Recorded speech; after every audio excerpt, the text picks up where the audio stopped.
సమాధిలో నుండి సజీవుడిగా లేచిన యేసు ప్రభు సమాధుల్లో ఉన్న వారిని లేపబోతున్నాడని నిరూపించడానికే ప్రభు శ్మశాన భూమిగా ఉన్న ఈ స్థలాన్ని కోరుకొని మరణం యొక్క బలము గల వారిని మరణము ద్వారా జయించడానికి మనందరి పాపముల కొరకు ఒకేసారి మరణము ద్వారా మరణాన్ని జయించి సాతాన్ని ఓడించి మృత్యుంజయుడే లేచి ఉన్నాడు. యేసుక్రీస్తు మరణించిన దేవుడు కాదని, ఆయన సజీవుడై లేచి ఉన్నాడని అనేక ఆధారాలతో నిరూపించబడుతున్నాయి. ఇదిగో ఇప్పుడు ఈ కల్వరి కొండకు ప్రక్కనే ఉన్నటువంటి ఈ తోటలో ఉన్న సమాధిని, ఆ ఖాళీ సమాధిని మనం చూడబోతూ ఉన్నాం. హీబ్రూ భాషలో గొల్గోతా, గ్రీకులో కల్వరి, తెలుగులో కపాలము అనబడే స్థలాన్ని గురించి మీరు ఎరుగుదురా? ఆదాము యొక్క సమాధి కూడా ఇక్కడే ఉందని, ప్రపంచానికే మధ్యగా ఉన్న యెరూషలేమును దేవుడు కోరుకొని ప్రపంచమంతటి కొరకు ప్రాయశ్చిత్త బలిగా తన ప్రాణాన్ని ఇచ్చాడని మనం గుర్తిస్తున్నాం. పరిచయుడైన అరిమతయి యోసేపు పిలాతు దగ్గరికి వెళ్ళి తన కొరకు తొలిపించుకున్న సమాధి తోటలో యేసు ప్రభు శరీరాన్ని పెట్టడానికి కోరుకున్నట్టుగా మనం బైబిల్లో చూస్తున్నాం.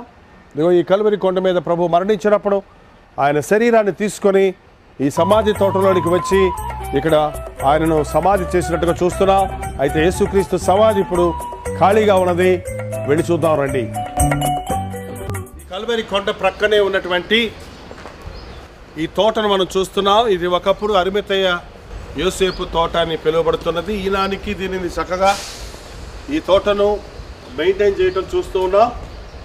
ఆయన మన కొరకు సమాధిలో నుండి లేచి ఉన్నాడని, ఆయన సమాధి ఖాళీగా ఉన్నదని, మరణాన్ని జయించి మృత్యుంజయుడై ఉన్నాడని మనం నమ్ముతున్నాం కదా.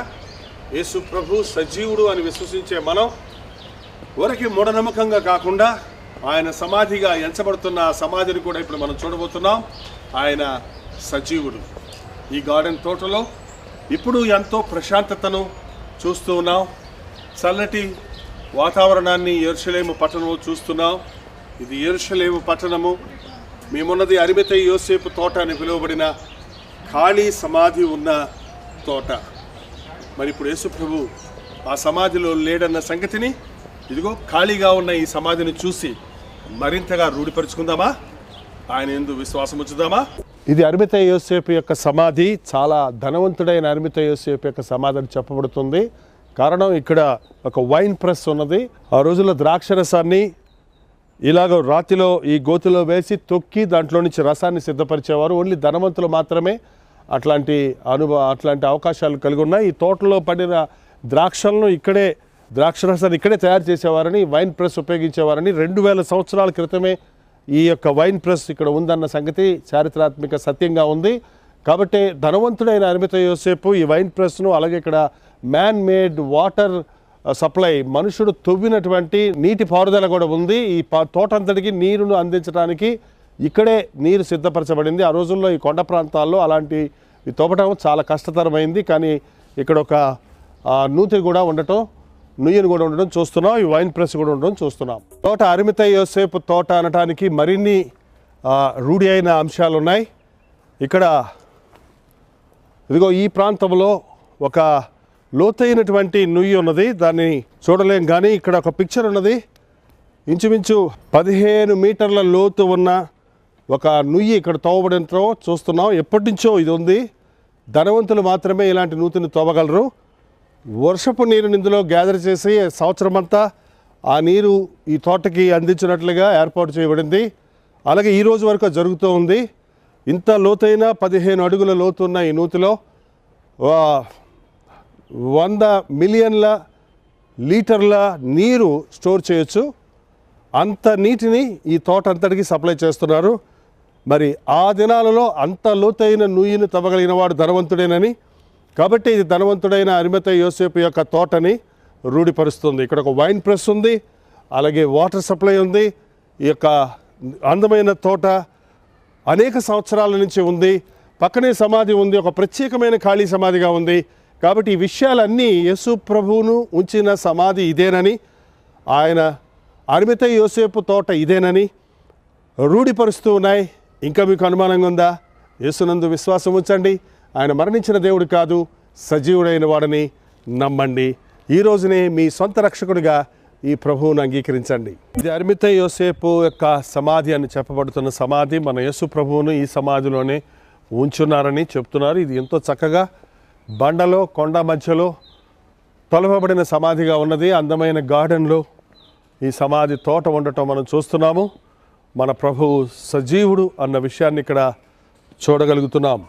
ఇదిగో కొండలో తొలిచినటువంటి ఖాళీ సమాధి. ఈ సమాధిలో he is not here for he is risen అనే వాక్యాన్ని చూస్తున్నాం. ఆనాడు మగ్దలేని మరియా మరికొందరు స్త్రీలు సమాధికి పరుగెత్తుకుంటూ వచ్చినప్పుడు వారికి కనబడి ప్రత్యక్షమైన దూతలు చెప్పిన మాట, ఆయన ఇక్కడ లేడు, ఆయన లేచి ఉన్నాడు, సజీవుడైన వారిని మృతులలో మీరేలా వెతుకుచున్నారు అని ప్రభు చెప్పాడు. ఈ సమాధిని, ఖాళీ సమాధిని చూడడానికే వచ్చాం కానీ యేసు ప్రభు యొక్క శరీరము ఈ సమాధిలో లేదు. ఈనాడు ప్రపంచంలో ఎవరి సమాధి తవ్వినా వారి కుళ్ళిపోయిన, ఎండిపోయిన ఎముకలు, బూడిద మట్టయిపోయిన శరీరాలను చూడవచ్చేమో కానీ ఖాళీ సమాధి యేసు ప్రభుదే. పరిశుద్ధుడు కుళ్ళు పట్టడు అని చెప్పబడినట్లుగా జన్మపాపము కర్మపాపము లేని ప్రభు యొక్క శరీరము 3 దినములు ఈ సమాధిలో ఉన్నప్పటికీ కుళ్ళిపోలేదు. 3వ దినాన ఆయన మృత్యువును జయించి సజీవుడై లేచి ఉన్నాడు. ఆనాడు మగ్దలేని మరియా మరికొందరు స్త్రీలు అలాగే ఆయన శిష్యులు ఈ సమాధిలోనికి తొంగి చూచి ఆయన శరీరమునకు కట్టిన నారబట్ట విప్పి చుట్టబడి ఉండటం, ఆ సమాధిలో ఆయన శరీరం లేకపోవటం చూసి ఆశ్చర్యులయ్యారు. ఈ రోజున మనం కూడా యేసుక్రీస్తు సజీవుడని తెలుసుకునడానికి ఈ సమాధి దగ్గరకు వచ్చి తెరిచి ఉన్న, ఖాళీగా ఉన్న ఈ సమాధిలో ప్రవేశించే భాగ్యాన్ని ప్రభు మనకి ఇచ్చినందుకే ఆయనకే స్తుతులు చెల్లిస్తున్నాం. యేసు ప్రభు సజీవుడన్న విషయాన్ని మరవకండి. ఆయన మృత్యువును జయించిన వాడని, సజీవుడైన వాడని విశ్వసించండి. ఇక్కడ ఇంకా 17 సమాధులు ఉన్నాయి, కానీ అవన్నీ మూయబడి ఉన్నాయి. ఈ ఒక్క సమాధి మాత్రమే ఖాళీగా ఉంది.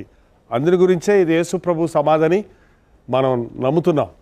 అంతేకాదు అన్ని సమాధులకు రాయి దొర్లించినప్పుడు అక్కడ ఈ గాడి ఉండదు, రాయి అటు ఇటు వెళ్ళిపోకుండా ఉంటుంది. కానీ ఈ సమాధిని మీరు చూసినప్పుడు ఇక్కడ ఒక రాతి గాడి ఉన్నది. ఈ పెద్ద రాయి ఈ గాడిలో నుండి దొర్లిపోయినట్లుగా ఆదివారం ఉదయమే స్త్రీలు వచ్చినప్పుడు ఆ రాయి దొర్లించబడినప్పుడు అది దొర్లించడానికి వీలు లేకుండా అన్ని సమాధుల్లో ఫిక్స్ చేస్తారు. కానీ ఈ సమాధికి ఆ రాయి దొర్లించబడింది అని చెప్పబడింది కాబట్టి ఇదిగో ఈ ట్రాక్లో, ఈ యొక్క గాడిలో అది దొర్లించబడింది. ఇందులో ఉన్న విశేషత ఇలాంటి ముఖ్యమైన కొన్ని విషయాల ద్వారానే ఈ యేసుప్రభు సమాధిని రూఢిపరుస్తున్నాం. ఈ ఒక్క సమాధి మాత్రమే ఖాళీగా ఉన్నది. ఇంకా అనేక సమాధుల స్థలం ఇక్కడ ఉన్నాయి, కానీ అవి ఇప్పటికీ కూడా మూసిపెట్టబడే ఉన్నాయి. సజీవుడైన వారిని మీరేలా మృతులలో వెతుకుతున్నారని చెప్పినట్లుగా ఈ సమాధుల మధ్యలో ఒక సమాధి యేసు ప్రభువును ఉంచిన ఈ సమాధి ఖాళీగా ఉండటం ఒక ప్రత్యేకతగా ఉంది. ఇదిగో యేసు ప్రభు ఉంచబడిన ఈ సమాధి ఆ దినాలలో ఒకే సమాధిలో ఇద్దరికి 2 భాగాలుగా ఉండటం చూడగలం. కొన్నిసార్లు భార్యాభర్తలు ఇరువురి కోసం ఇలాగ సమాధులు తొలిపించుకుని ఉండేవారు. అయితే ఈ సమాధి వాడబడినట్లుగా లేదు, ఆ సమాధి వాడినదిగా ఉంది. అక్కడ యేసు ప్రభు శరీరాన్ని ఉంచినట్లుగా మనకు ఆధారాలు ఉన్నాయి. అయితే ఈ రోజున ఆయన శరీరము అక్కడ లేదు. మరి ఆ దినాల్లో సమాధులు ధనవంతులు ఇలాగ 2 భాగాలుగా పెట్టుకునేవారు. మేము నిలబడినటువంటి ఈ స్థలము విలపించు స్థలంగాను, ఆ స్థలంలో ఆయన వారి శరీరాలను ఉంచటకు అనుకూలంగా 2 పార్టిషన్లు ఉండటం చూస్తున్నాం. ఇక్కడ మామూలుగా వచ్చిన వారు సమాధిని దర్శించడానికి లేక వారి కొరకు విలపించడానికి ఉపయోగించే విలపించ స్థలముగా ఇది ఉంది.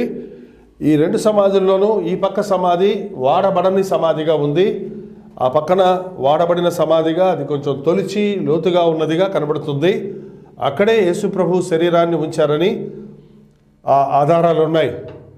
మన కొరకు మరణించిన ప్రభు శరీరము ఉంచబడిన స్థలం అది. ఈ రోజున అది ఖాళీగా ఉంది. ఇదిగో ఇదొక కొండలో తొలిచినటువంటి సమాధి. ఈ కొండ మీద ఉన్న ఖాళీ సమాధి మన కొరకు యేసు ప్రభు తిరిగి మరణించి తిరిగి లేచి ఉన్నాడు.